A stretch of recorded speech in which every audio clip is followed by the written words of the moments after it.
यावा यावा सासु पलनिया चढ़ी बैठा मचिया चढ़ी बैठा दाबना बचता कपार दहिया टूटता सासु दाबना तनि हमार कहिया दाबना तनि हमार कहिया दाबना जवने दिनवाए बहू बेटा के लेके लुके वड़िया बंदा कैलू ताजी दिनवा हमके कहे न बोलवलू ताजी दिनवा हमके कहे न बोलवलू ताजी दिनवा सच्चैया देवा गलिए सासू बहिया धई बैठावल बगलिया में सुतवल ना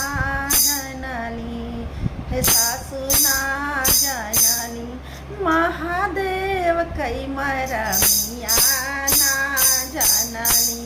महादेव कई मरमिया ना जनली यावा यावा जेठनी पचिया चढ़ी बैठा पलनिया चढ़ी बैठा दाबना आवा आवा जेठनी पलनिया चढ़ी बैठा खटियावा चढ़ी बैठा दाबना रे पथता कपार देहिया टूटता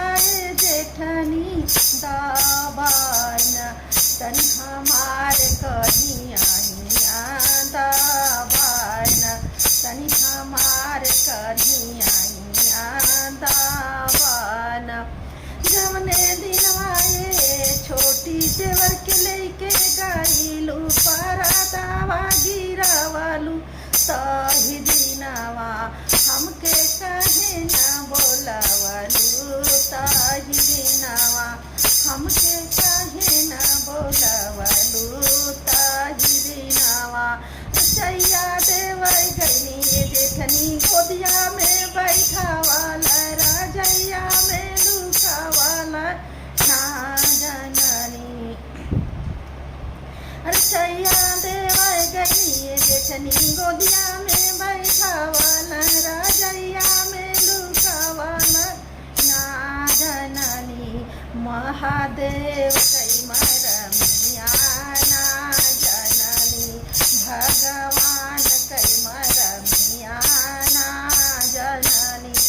आवा आवा ननदो पलनिया चढ़ी बैठा खटियावा चढ़ी बैठा दाबना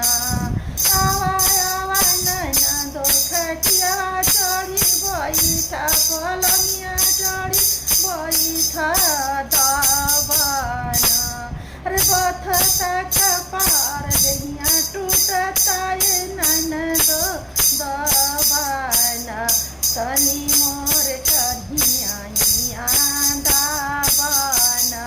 तनि हमार कहिया दाबना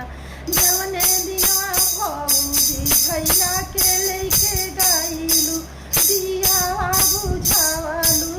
ताही दिनवा हमके काहे न बोला